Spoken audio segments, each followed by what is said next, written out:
Merhaba arkadaşlar, yine yeni bir video ile karşınızdayım. Bugün 9 Şubat 2024, Çin'de çok özel bir gün. Çin yeni yıl akşamı. Ortamı deneyimlemek istedim. Hani bu deneyimi de sizinle paylaşmak istedim.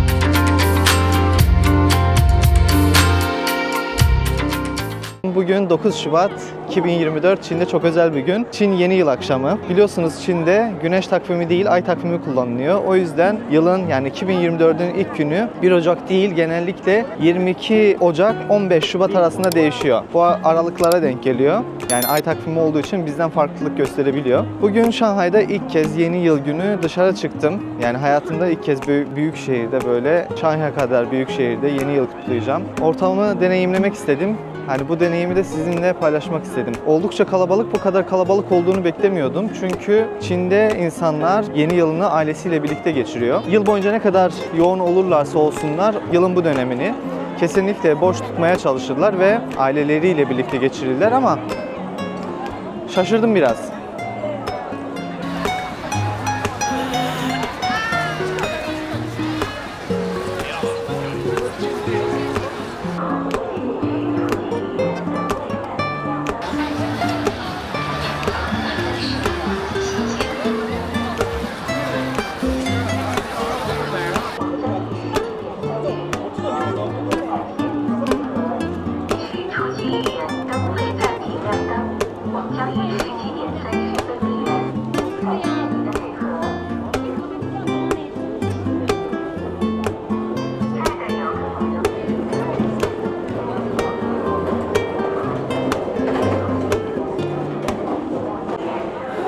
Burası Şanghay'ın ünlü Ü Bahçesi.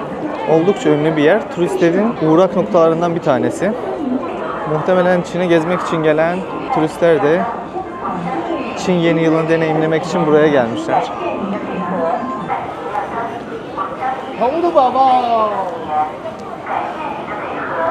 Şimdi kırmızı fenerlerle süslenmiş bu sokağı gezerken biraz daha Çin tarihiyle ilgili bazı bilgileri aktarayım size. Arkadaşlar, Çin tarihiyle ilgili en çok sevdiğim şey, Çin'de muazzam bir kayıtlı tarih var. Her şeyin kaydı var. Geçen Pekin Üniversitesi'nde okuyan bir Türk arkadaşımız var. Pekin'de doktora yapıyor. Bir belge okumuş. Belge mesela 1500-1600 yıl önce bir tefecinin kendisinden borçlanan biriyle ilgili bir belge hazırlatmış. Yani birine borç veriyor, tefeci olarak birine borç veriyor ve onu belgelendiriyor. Türk toplumlarında yok. Mesela bizde kayıtlı tarih çok daha sonralara tekabül ediyor ama Çin'de bu kayıtlı tarih geleneği oldukça yaygın. O yüzden tüm geleneklerle, göreneklerle ilgili hemen hemen bilgilere ulaşabiliyoruz. Net olmasa da bir şekilde ön bilgiye sahip olabiliyoruz. Peki Çin Yeni Yılı, diğer bir ismiyle Bahar Şenliği, ne zaman, Bahar Bayramı, hangi tarihten itibaren kutlanmaya başlamış? Kayıtlara baktığımız zaman Çin Bahar Bayramı ilk başlarda Bahar Bayramı değil de Sonbahar Bayramıymış. Ay takviminin 10. ayında köylüler hasat döneminde, yani o yılın daha verimli geçmesi için. Ne kadar tatlı çocuk.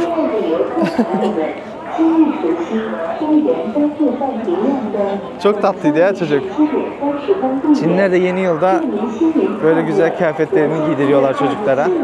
Çok tatlı gözüküyorlar. Neyse, bir tarihi anlatayım. Ay takviminin 10. ayında atalarının ruhuna ithafen kurban kesiyorlarmış. Ve o kurbanları, kestikleri kurbanları da ait oldukları klanlara ve klan reislerine ve kendi üstlerine hediye ediyorlarmış. Ziyaret alışkanlıkları mesela o dönemde başlamış. Şimdi bunun tarihi zaten belli.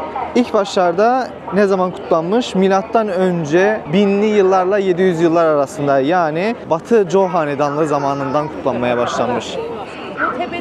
Milattan önce 5. yüzyılda bu sonbahar bayramı ilkbahar bayramı olarak kutlanmaya başlanmış. Yani bahar bayramı olarak kutlanmaya başlanmış.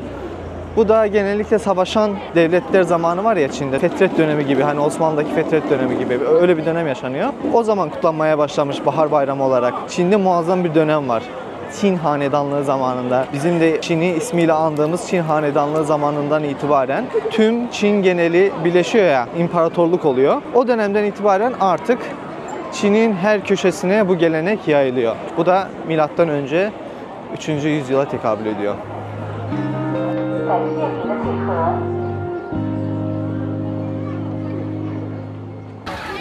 Çin Yeni Yılı 15 gün kutlanıyor ve bugün de hesaba katarsak, yani yeni yıl akşamda hesaba katarsak toplamda 16 gün kutlanıyor ve her günün özel bir adeti var. Yani her gün farklı şeyler yapılıyor. Şöyle ilginç bir şey söyleyeyim. Artık bugünden itibaren Çin'de ev temizliği yapmak yasak. Niye? Çünkü evdeki iyi enerjiyi süpürerek dışarı atmamak için evde hiçbir temizlik yapmıyorlar. Mesela çekirdek çitliyorlar. Özellikle köy yerlerinde o çekirdeği yere atıyorlar ve temizlemiyorlar. Ta ki yeni yılın 6. gününe kadar. 6. gününde sadece temizlemeye izin var. 6 gün öyle pis kalıyor yani. Ama pis dediğim işte böyle bir gelenek. Pis diyemiyorum maalesef. Yanlış anlaşılmasın. Bugün aileyle buluşma, aile fertleriyle buluşma günü. Yani ailenin ne kadar üzvü varsa, ferdi varsa toplanıp birlikte yemek yiyorlar. Lezzetli yemekler yiyorlar ve Çin mutfağı gerçekten harika. Ama yeni yılda başka bir harika oluyor. Çünkü ne kadar güzel yemek varsa hepsini yapıyorlar.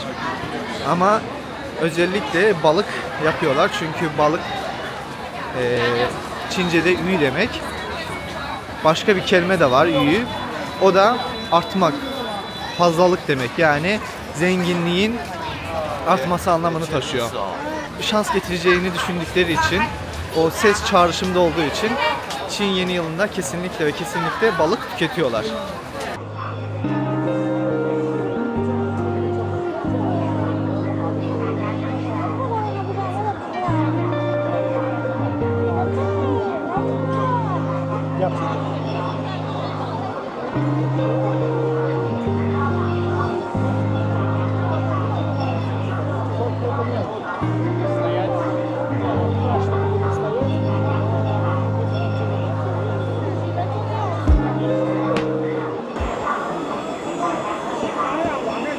Dayı buradan böyle kağıtları keserek insan portreleri yapıyor.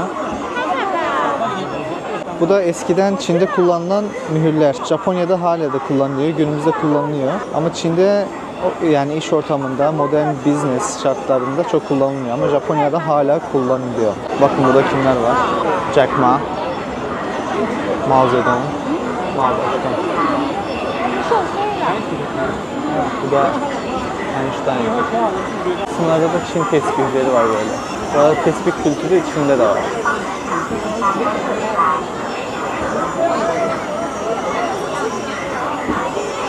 Burası Ü Bahçesi'nin içinde bulunan tarihi Şanghay çaycıları. Buraya da çok gelmek istiyorum ama bir türlü fırsat bulamadım. İşte bir şehirde yaşayınca orada bulunan yerlere gidemiyoruz maalesef. Sürekli gideriz diyoruz ve erteliyoruz.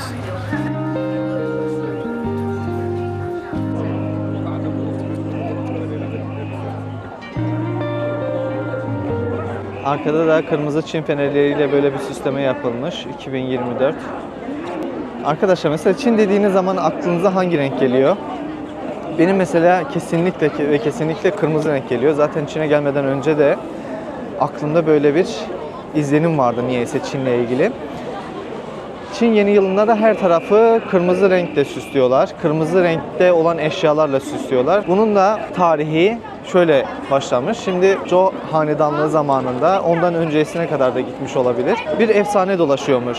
Nian diye bir yaratık varmış. Köylere musallat oluyormuş. Böyle geceler gelip işte onların koyunlarını, çocuklarını çalıyormuş. Ellerindeki gıdaları çalıp götürüyormuş.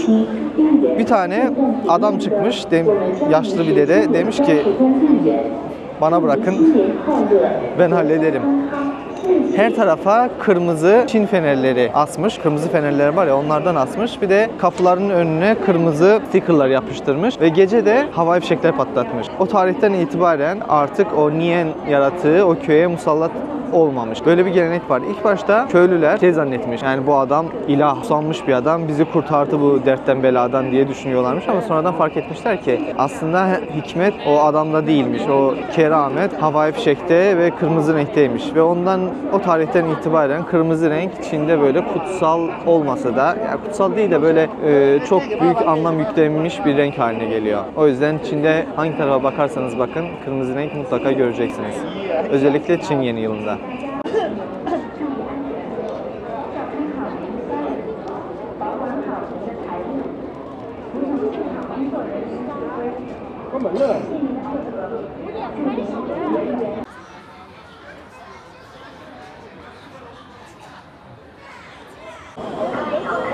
Ay takvimine göre önümüzdeki yıl yani 2024 yılı ejderha yılı. O yüzden buraya kocaman bir ejderha ışıklandırması konulmuş.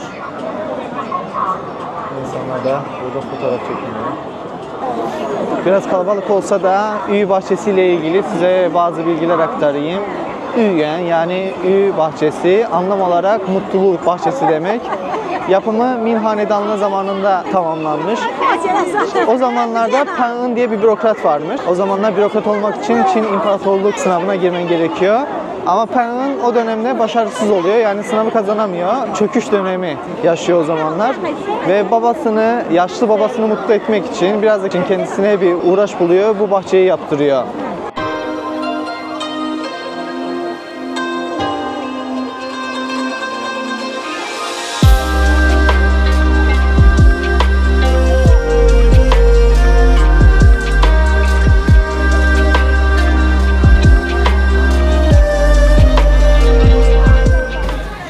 Yeni yılın ilk günü Chunjiye adlanıyor, yani bahar bayramı, bahar festivali daha doğrusu. İkinci günü ise Kanyen, yani yılın başlangıcı. Üçüncü günü hiç kimse ziyaret edilmez, ateşler yakılır. Eski yani vefat eden insanlar anılır, onların ruhuna ithafen evde kalınır, yani başka evleri ziyaret edilmez.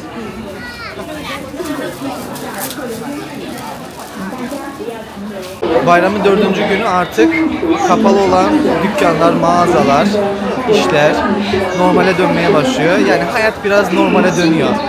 Ve o gün sabah saat 4-5 gibi, yani gün doğmadan önce kötü ruhları yine def etmek için havai fişekler patlatılıyor.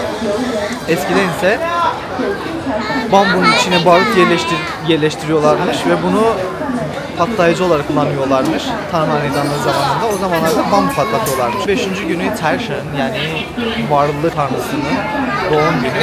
O günde o tanrıyı anmak için böyle buluşuyorlarmış. Aileyle birlikte yani Çin dumplingi var ya, mantısı, onu yiyorlar. Zaten demin de anlatmıştım. Yani bayramın 6. günü at günü deniyor. Yani o günde atlarıyla çöpler atıyorlarmış. Yani o 6 günde biriken çöpler var ya, festival boyunca biriken çöpleri de o gün. Ve yakıyorlar ya da atla birlikte bir yerlere götürüp orada imha ediyorlarmış. Bayramın 7. günü de Rınrı adlanıyor. Yani insan günü. Yani bugün herkesin bir yaşlandığı düşünüldüğü için yine toplanıp birlikte doğum günü gibi bir şeyler yiyorlar aileyle birlikte. Bayramın 8., 9., 10. günleri arkadaşlar Çin inanışlarında Taoizm'de en önemli tanrılardan biri olan Yeşim Taşı Tanrısı'nın doğum günüyle alakalı. 8'i doğum günü akşamı olarak kutlanıyor. 9. geleneksel olarak, yani o gün doğduğu düşünülüyor. Onu da yine doğum günü olarak doğum günü kutlamaları yapılıyor. Genellikle bu bayramlarda böyle tanrılara yemek hediye ediliyor. Yani hatta rüşvet diyorlar buna. Yani insanlar direkt Yeşimtaş tanrısıyla irtibat kuramadığı için diğer tanrılar aracılığıyla ona mesaj gönderiyorlar ve mesajı daha iyi iletmesi için, olduğu gibi iletmesi için diğer tanrılara hani yemek, gıda, para vererek rüşvet veriyorlar ki hani bizim mesajımızı daha iyi çattır. Hani bize bir yak, bir kıyak tarzında bir düşünce var, inanış var. Bayramın 15. günü Yuan Xiao Jie, diğer bir ismiyle Kırmızı Fener Festivali olarak da geçiyor. O günde herkes böyle ailesiyle buluşup yemek yiyor. Ondan sonra böyle dışarı çıkarak ellerinde fener taşıyarak böyle geziyorlar.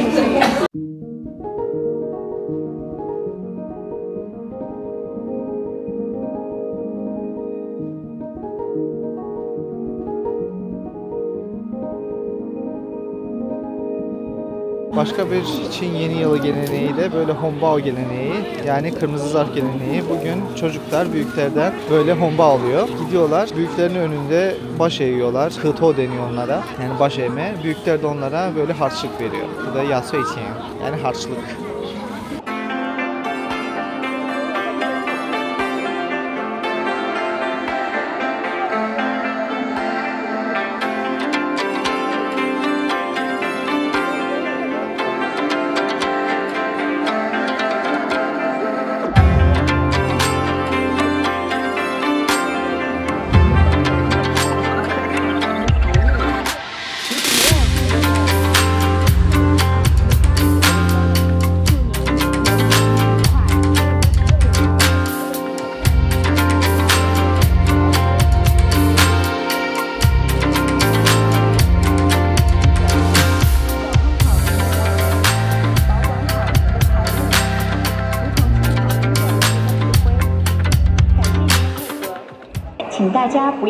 Çok uğraştık, sırada çok bekledik. Sonunda bu kısmı görebildik. Farklı bir ortam olduğu için göstereyim dedim.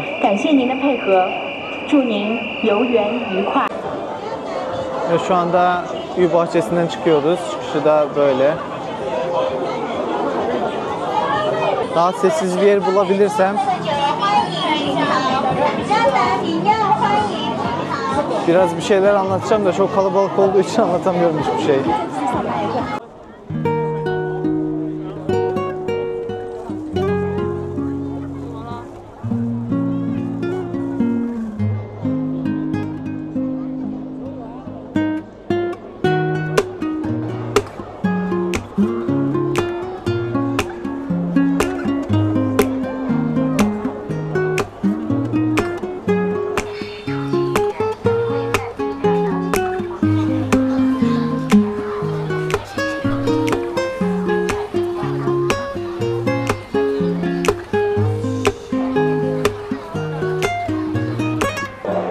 Evet arkadaşlar, şimdi arkadaki bu ışıklı caddeden, ışıklarla süslenmiş caddeden geçerken Çin Yeni Yılı ile ilgili birkaç önemli bilgi aktarayım size.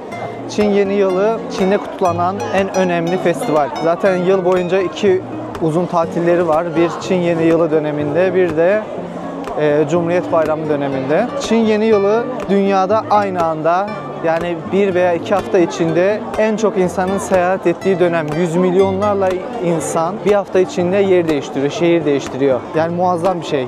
Anlatamam, yani birkaç video bulursam göstereceğim. Tren garları, tren istasyonları, havaalanları o kadar kalabalık oluyor ki. Yani Çin'deki kalabalığı böyle 1,5 milyar nüfusu hissedebiliyorsunuz gerçekten. İliklerinize kadar hissediyorsunuz ki burada da biraz hissettim açıkçası bugün. Neyse, devam edelim. Çin Yeni Yılı çok eski zamanlardan beri kutlanıyor. Yani Çin efsanelerine dayanan bir festival. Zaten biliyorsunuz 12 hayvan döngüsünden ibaret olan bir zodyakları var. Çin takvimi var. Her yılı bir hayvan temsil ediyor. Önümüzdeki yılı da, yani yarından itibaren başlayacak yılı da ejderha temsil edecek. Her hayvanın bir karakteri var. Yani Çin inançlarına göre o yılda doğan insanların karakteri de o dönemi temsil eden, o yılı temsil eden hayvanın karakterine çok benziyor. Yani gerçekten ben inanmıyorum. Peki niye 12 hayvana bölmüşler? Arkadaşlar, Jüpiter'in yörüngede döndüğü süreyle alakalı.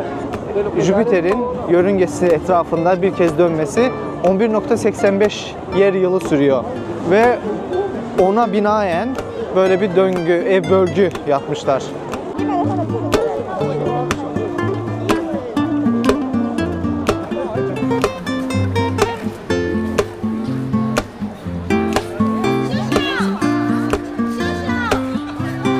Bu arada bir şey söyleyeyim arkadaşlar. Çin Yeni Yılını hissetmek istiyorsanız, gerçek anlamda hissetmek istiyorsanız büyük şehirlere değil de küçük şehirlere gitmeniz daha mantıklı. Kültürün dibine kadar her şeyi hissedebiliyorsun. Ben 2019 yılında bir bisiklet turuna gitmiştim. Tam da Çin Yeni Yılında yola çıkmıştım böyle. 44 gün sürmüştü bisiklet turu. İlk 3 haftası, 2-3 haftası böyle Çin Yeni Yılına denk gelmişti. Doğal olarak da yolda karşılaştığım insanlar beni evine davet ediyordu. Birlikte yemek yiyorduk. Fotoğrafları bulursam paylaşacağım kesinlikle. Burada gördüğünüz görüntüleri bisiklet turnu esnasında çekmiştim. Mesela bu fotoğrafta gördüğünüz arkadaşla Fujian eyaletinin küçük bir kasabasında Yuanshaji Festivali günü tanışmıştım. Festival için herhangi bir planımın olup olmadığını sorunca, ben de olmadığını söyleyince beni köyüne, ailesinin yanına davet etmişti. İyi ki de gitmişim. Hem Çin kutlamalarını görmüş oldum, hem de ailesiyle çok güzel bir zaman geçirmiş oldum. Birlikte de çok güzel yemekler yedik.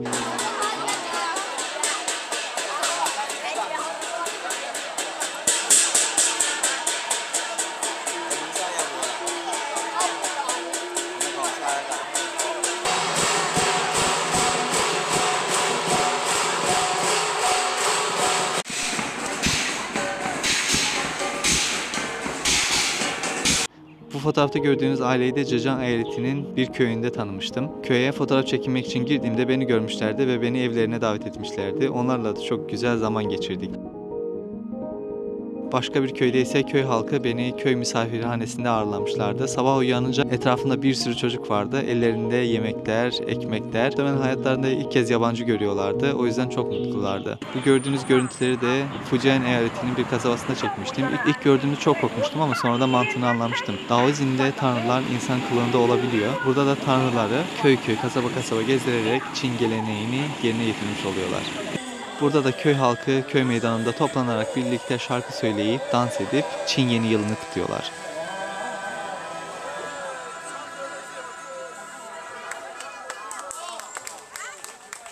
Çok eğlenmiştim o dönemde ama büyük şehirde onu maalesef hissedemiyorsunuz. Yani böyle tam anlamıyla hissedemiyorsunuz ama işte en azından buraya geldim, biraz daha benim için de bir değişiklik oldu. Merhaba arkadaşlar, bugün 10 Şubat 2024, yani Chunjie, yeni yılın ilk günü. Bu yeni yılın ilk günü geleneğe göre insanlar böyle tapınaklara gelip böyle tütsü yakıyorlar, dilekte bulunuyorlar ve o yılın daha bereketli, daha başarılı geçmesi için böyle bir alışkanlıkları var. Şimdi tapınağa geldik. Falong Tapınağı, Şanghay'da bulunan en ünlü tapınaklardan bir tanesi.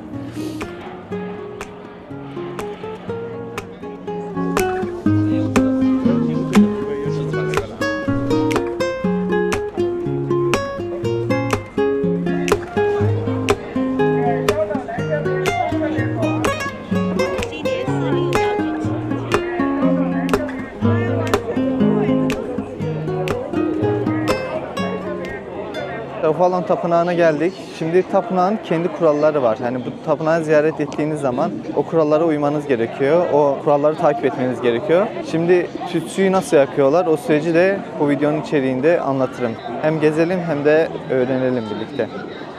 Tütsüleri buradan alıyorsunuz. 3 tanesi, zaten 3 tane yakıyorsunuz yaktığınız zaman. 3 tanesi 20 yuan'e. QR kodunu tarayarak buradan alabiliyorsunuz. İnsanlar ellerinde tütsü birkaç kez dönüyorlar kulenin etrafında. Bu dönme işlemini tamamladıktan sonra tapınağın içine giriyorlar.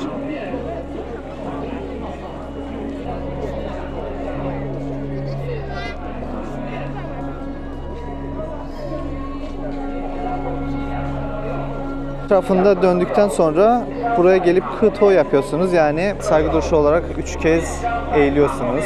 3 kez ileri, 3 kez sağa, 3 kez arkaya, 3 kez sola. Ondan sonra da tapınağa giriyorsunuz buradan.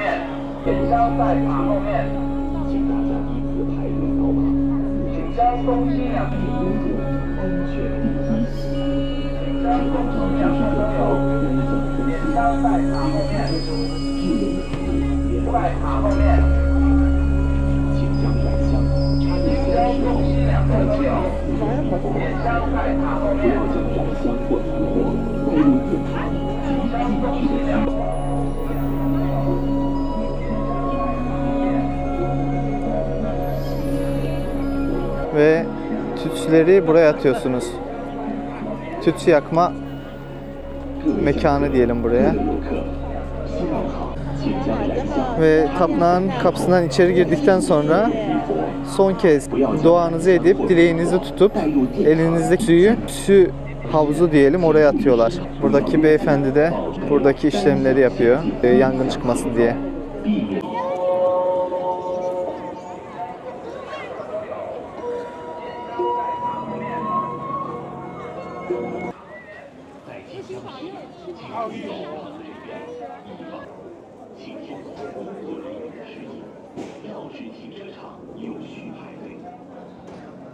不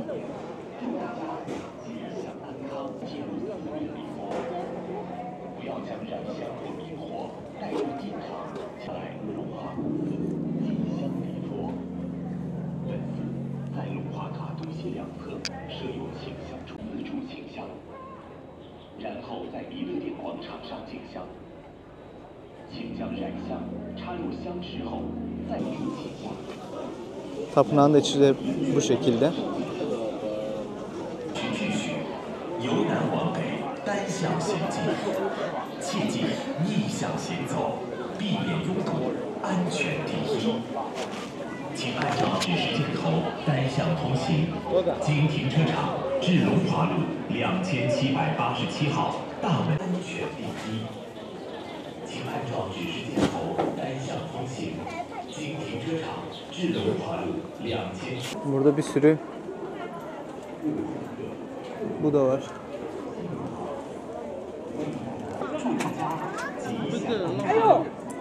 Bir de böyle bozuk para atıyorlar. Şu içine düşerse, içinde kalırsa dilekleri yerine yetecekmiş. Şu çocuğun elbisesine baksanıza, kıpkırmızı.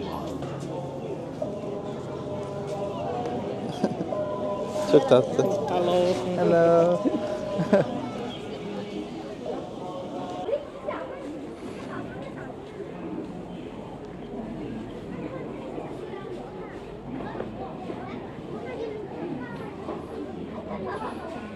Mesela tapınakta böyle bir gelenek var. Modern çaput diyorum ben buna. Dilek yazıyor. Eğitim görüyorsa eğitimle ilgili, sağlık sorunu varsa sağlıkla ilgili. Mesela şurada şöyle yazıyor. 学业有成, yani eğitimde başarı, bu, 高升, adım adım ileriye doğru. Yani başarıya doğru diyelim. Yeni yılla alakalı böyle ağacın etrafı tamamen böyle çaput olmuş.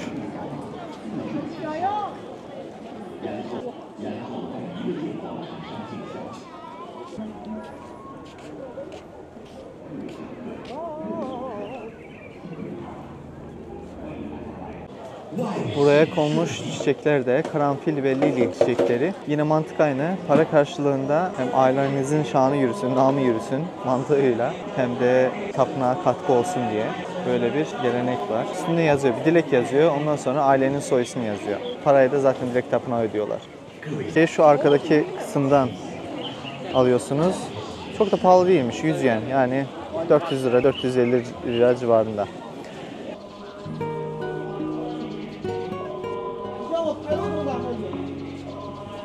Yemek aslında çantamda hep taşıyorum. Kediyle karşılaştığım zaman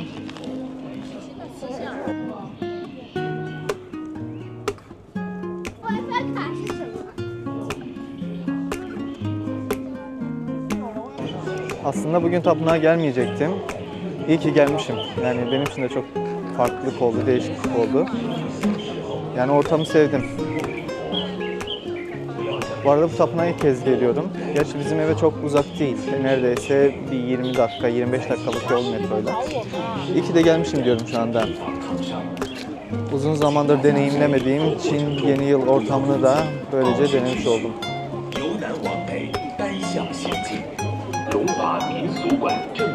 Aslında bayram ortamı çok güzel. Yani çocuklar eğleniyor. Biraz kendi çocukluğuma gittim yani bir anlık. Yaşlandıkça diyoruz ya nerede o eski bayramlar diye. İşte çocuklukla alakalı bir şey bence bu.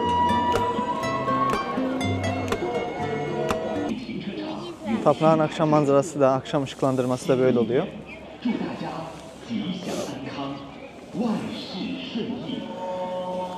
Ya ben tapınak ortamlarını seviyorum. Gerçekten çok huzurlu bir ortamı var. Tek sevmediğim yanı içeride o satışların olması, o para kazanma olayının olması biraz beni nasıl diyeyim?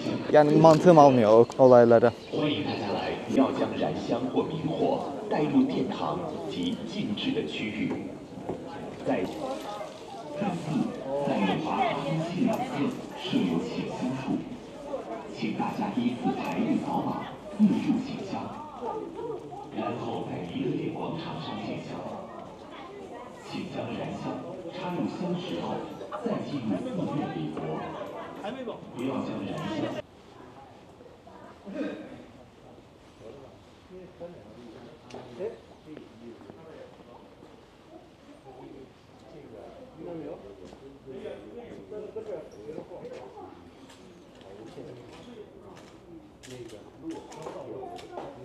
Paşam, güzel yeri seçmişsin. Rahatsız etmiyorumdur umarım. Tam bu dağların önünde.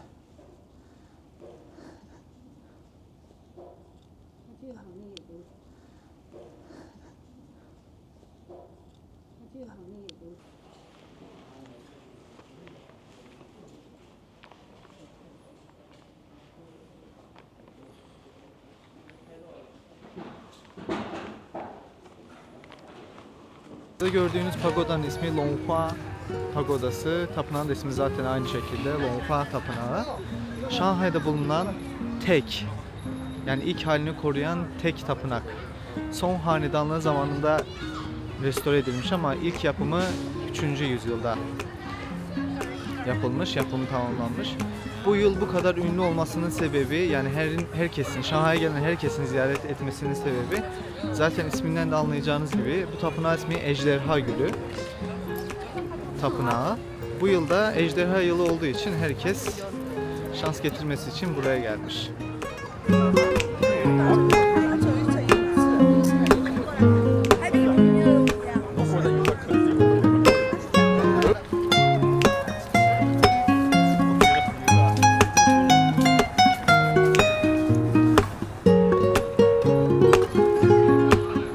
Arkadaşlar 2 günlük Çin Yeni Yılı videomuz burada bitsin. Burada sonlandıralım videoyu. Kaç yıldır Çin Yeni Yılını kutlayamıyordum. Çünkü Azerbaycan'a, Türkiye'ye dönmüştüm. Ondan sonra geçen yılda doğru düz kutlayamamıştım. Bu yıl hem video çekmek için hem de yeni yılını gerçekten, Çin Yeni Yılını gerçekten kutlamak için iyi ki de geldim bu mekanlara. Benim için de değişiklik oldu. Biraz kalabalıktı. Çin'de nereye giderseniz gidin zaten kalabalık oluyor. Ben kendi adıma söylüyorum, eğlendim. Siz de eğlendiyseniz videoyu beğenmeyi, takip etmeyi ve yorum yazarsanız da benim için daha avantajlı olur diyeyim ve videoyu burada bitirelim. Görüşürüz bir sonraki videoda.